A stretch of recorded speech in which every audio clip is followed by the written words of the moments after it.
Здравствуйте! В эфире информационный выпуск Амши Пшара. Сегодня в программе. По горячим следам сотрудники Министерства внутренних дел задержали Алана Бутаева, подозреваемого в нанесении огнестрельного ранения жителю города Гагра.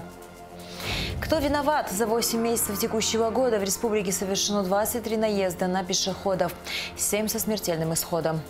Наследие мастера. 14 сентября заслуженному деятелю искусства России и Абхазии, профессору Российской академии музыки имени Гнесиных Вадиму Судакову исполнилось бы 86 лет. «Здравствуй, школа!» В Сухуми прошла ежегодная спортивная эстафета школьников, организованная столичным управлением образования.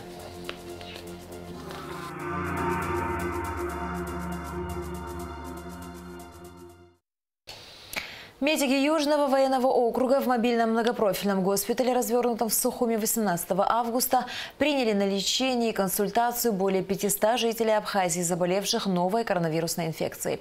Из них амбулаторно 398 человек и стационарно 165.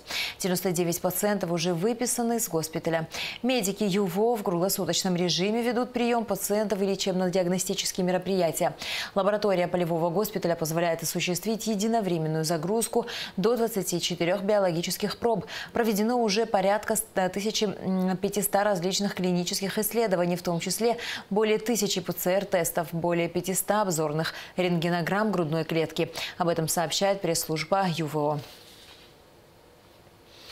Сотрудниками Министерства внутренних дел задержан Алан Бутаев, подозреваемый в нанесении огнестрельного ранения жителю города Гагра. Преступление произошло в ночь на 12 сентября по улице Абазга возле кафе «Серебряный бриз». Подробности в материале пресс-службы МВД. В результате проведенных оперативно-розыскных мероприятий сотрудниками Управления уголовного розыска МВД совместно с отделом уголовного розыска Гагарского РУВД задержан подозреваемый в нанесении огнестрельного ранения жителю города Гагра Бутаев Алан Аликович, 1988 года рождения. Преступление имело место в ночь на 12 сентября в городе Гагра по улице Абазга возле кафе «Серебряный бриз», когда неустановленным на тот момент лицом из пистолета было нанесено огнестрельное ранение в область бедра и голени потерпевшему Анкваб Александру Юрьевичу, 1992 года рождения, который впоследствии был доставлен в медицинское учреждение. Расследование в рамках уголовного дела, возбужденного по части 1 статьи 217 и пунктам Д части 2 статьи 105 Уголовного кодекса Республики Абхазия, проводит Следственный отдел УВД по Гагрскому району. В связи со смертью 14 сентября в больнице обвиняемого Атыйба Андрея Леонидовича Генеральная прокуратура Абхазии выступила с комментарием.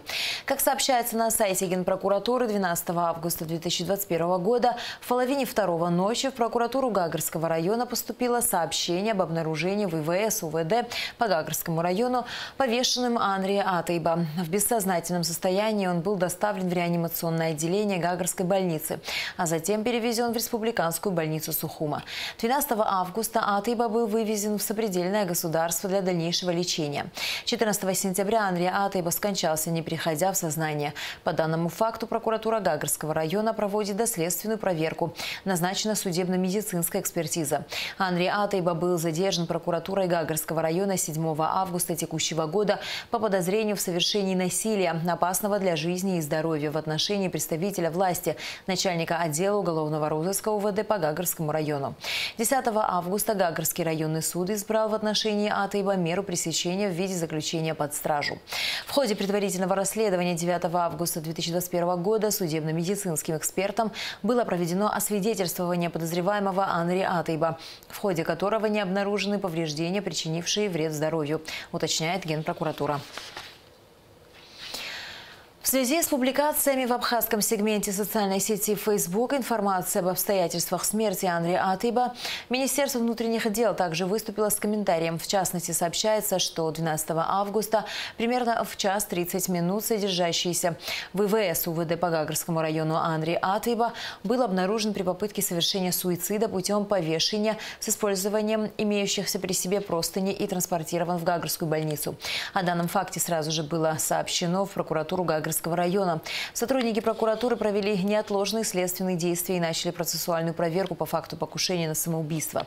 В органы МВД решение прокуратуры по заявлению адвоката Атыйба Игоря Скнарина о применении насилия в отношении Анри Атыйба при задержании, а также по факту покушения на самоубийство не поступали.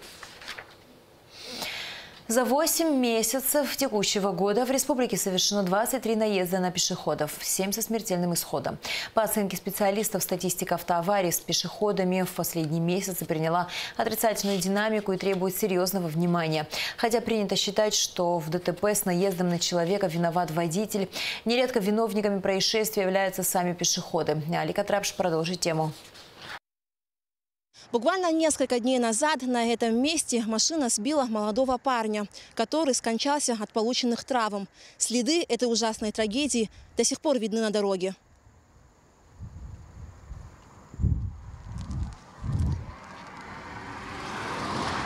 Ежедневно мы являемся участниками дорожного движения, выступая в качестве пешехода, пассажира или водителя. Безопасность на дороге зависит в совокупности и от пешеходов, и от водителей.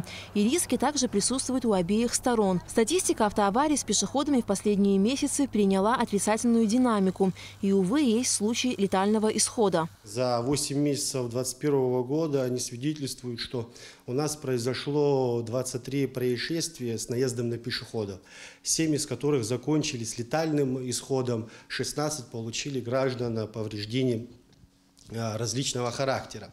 Это свидетельствует о том, что у нас, конечно, увеличилось на летний курортный период количество населения нашего, у нас большой приток туристов, увеличилось количество транспорта, но культура вождения, отношение к правилам дорожного движения оставляет желать лучшего. Чаще всего это прямое пренебрежение правилам дорожного движения, как и водителями, так и пешеходами. И те, и другие являются участниками дорожного движения.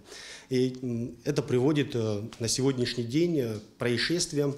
Имело место у нас в Гулерибском районе, где участок был не освещен, и пешеход переходил проезжую часть в неположенном месте.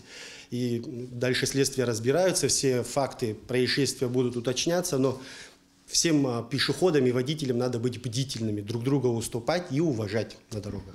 Самыми уязвимыми участниками дорожного движения являются пешеходы, но и они могут стать причиной серьезного ДТП. Прежде всего, такие ситуации случаются, когда пешеходы переходят дорогу, не глядя по сторонам, в неположенном месте, находятся на проезжей части без цели ее перехода.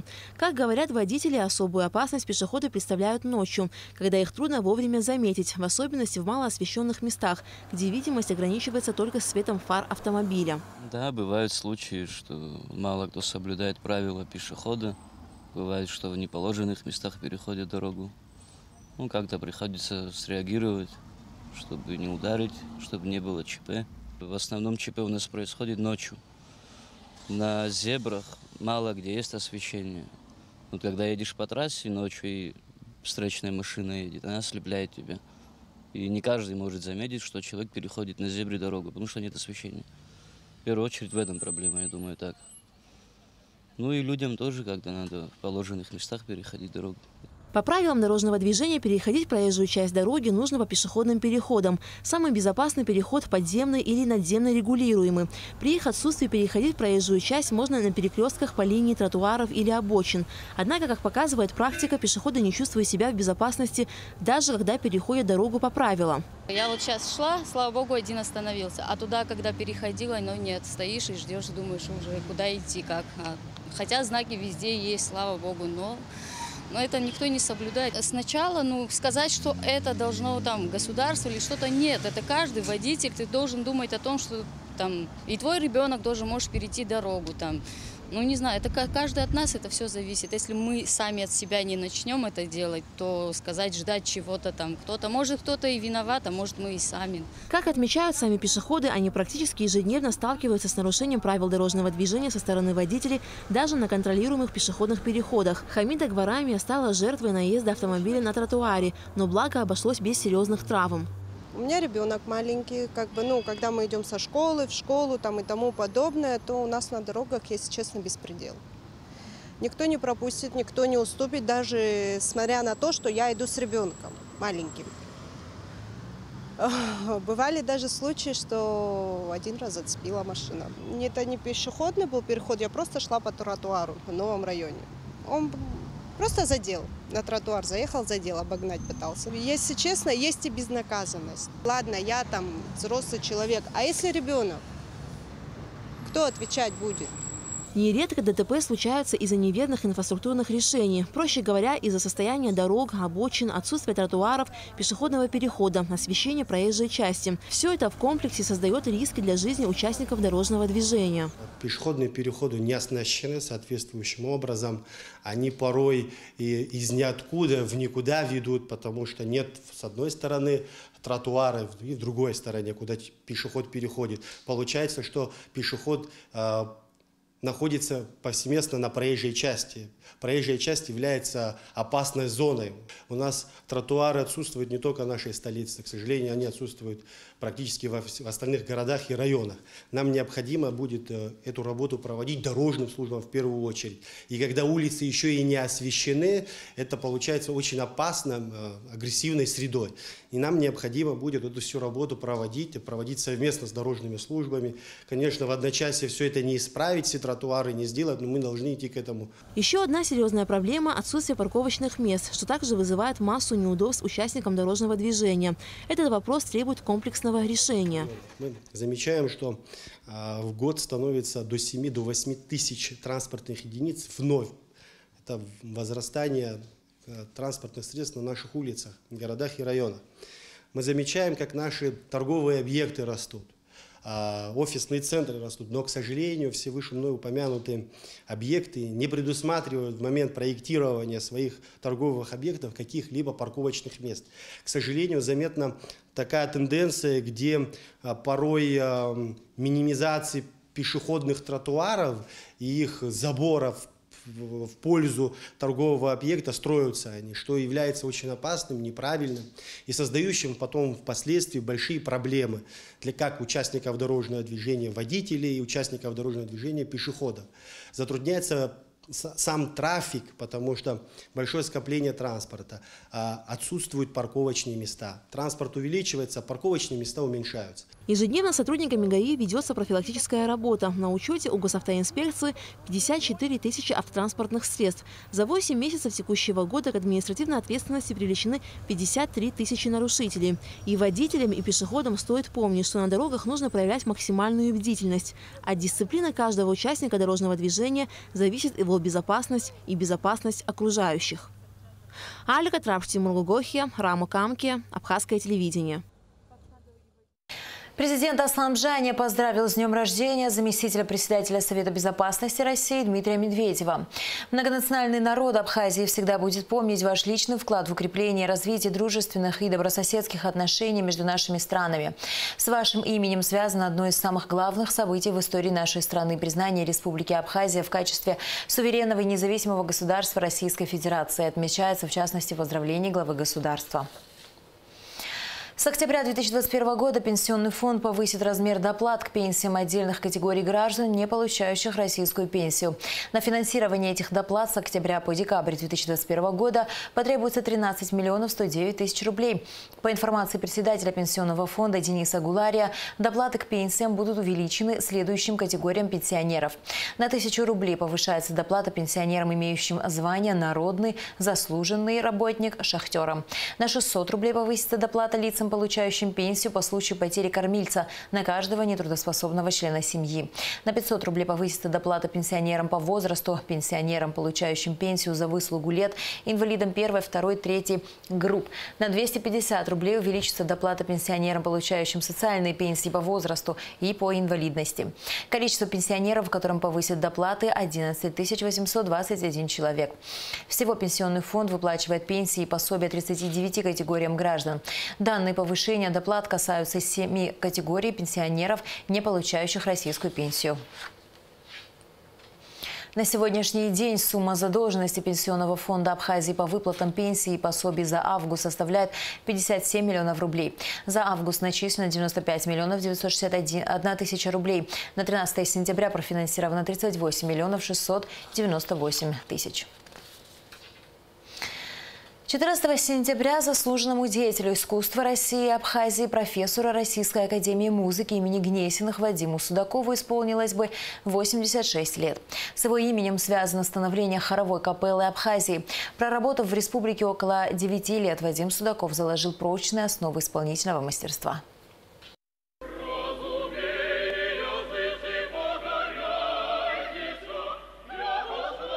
Имя Вадима Судакова вошло в историю российской и отечественной музыки. Он стал одним из героев культурного ренессанса, который переживала Россия в середине 20 века. Именно тогда из забвения были вызваны шедевры старинной духовной музыки. А в исполнительстве появилась новая форма – камерный хор. Профессионализм и творческая смелость руководили дирижером, впервые исполнившим сочинения таких мастеров, как Палестрина, Лассо, Шуц, Монтеверди.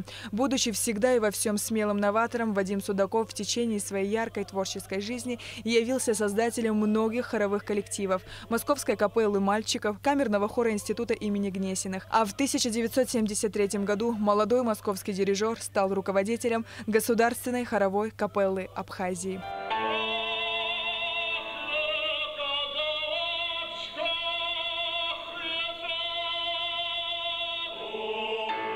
Проработав в нашей стране около 9 лет, Вадим Судаков заложил прочные основы исполнительского мастерства. Руководимая им Государственная хоровая капелла Абхазии достигла высокого профессионального уровня. Участвовала во многих музыкальных фестивалях. Именно с именем Вадима Судакова связано становление нашего знаменитого песенного коллектива. Один из лучших дирижеров он был наравне с Мининым, с Поповым. Это плеяда, та плеяда дирижеров, которые с детства воспитывались в этой атмосфере.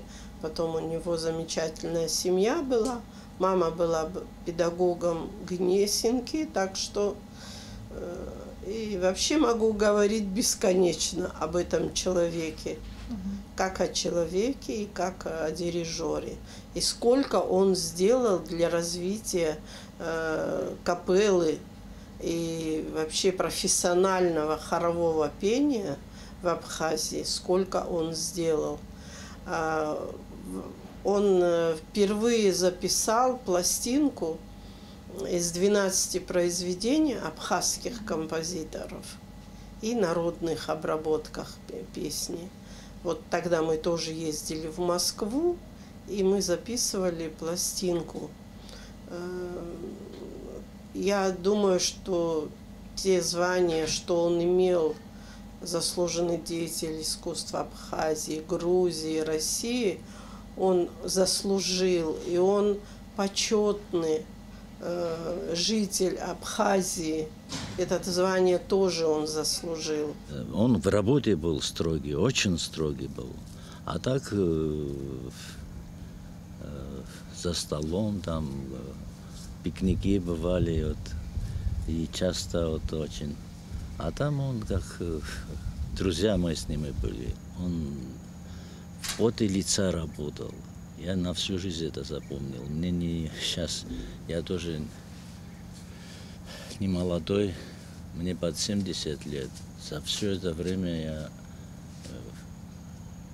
такого дирижера не встречал, честно говоря. В 1992 году Вадим Судаков основал новый коллектив – Государственную концертную капеллу Москвы. И уже русские солисты на своих концертах исполняли абхазскую песнь о ранении.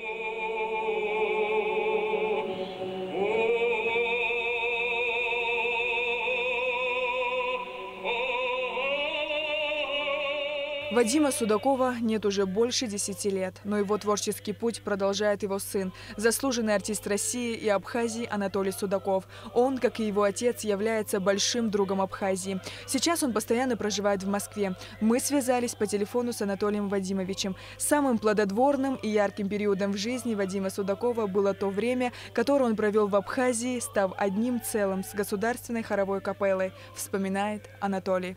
За почти 10 лет работы в Абхазии капелла Абхазии объехала практически весь Советский Союз с гастрольными поездками, где наряду с лучшими образцами классической музыки с успехом звучали произведения абхазских композиторов, таких как Раждена Гумбы, Алексея Чичбы и многих других, а также абхазские народные песни в профессиональных хоровых обработках моего отца. Он очень любил абхазский народ и его культуру. И после переезда в Москву, возглавив капеллу Москвы, уже после войны приезжал в Абхазию с гастролями московской капеллы.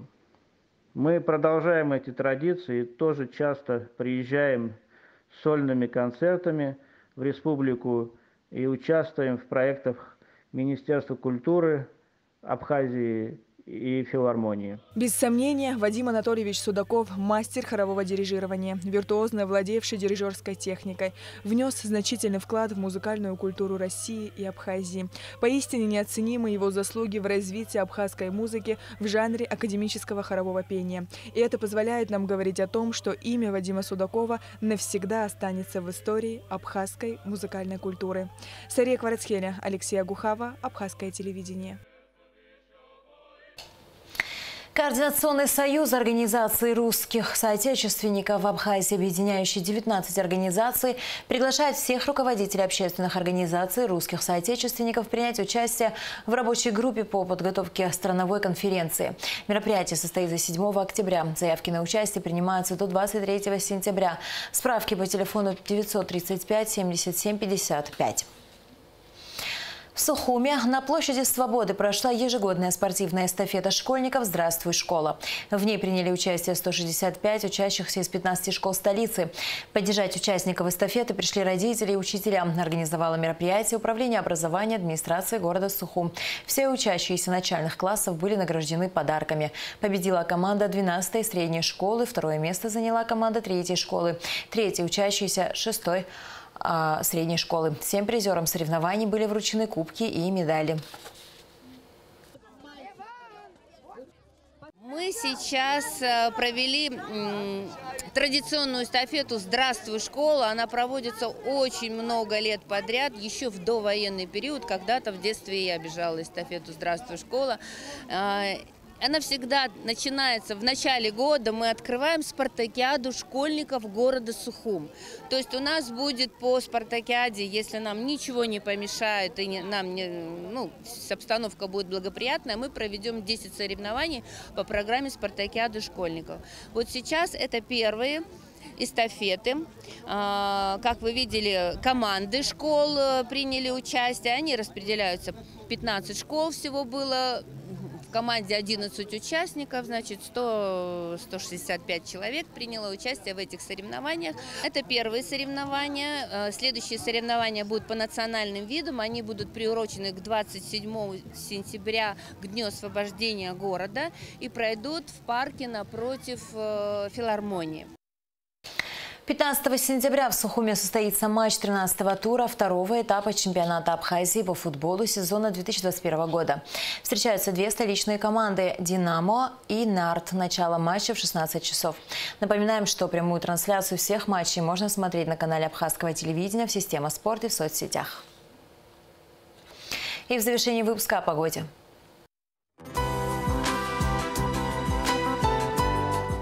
По сообщению Гидрометцентра, в среду 15 сентября в Абхазии ожидается переменная облачность без осадков. Температура воздуха ночью 15-20, днем 24-29 градусов. Температура морской воды 25 градусов.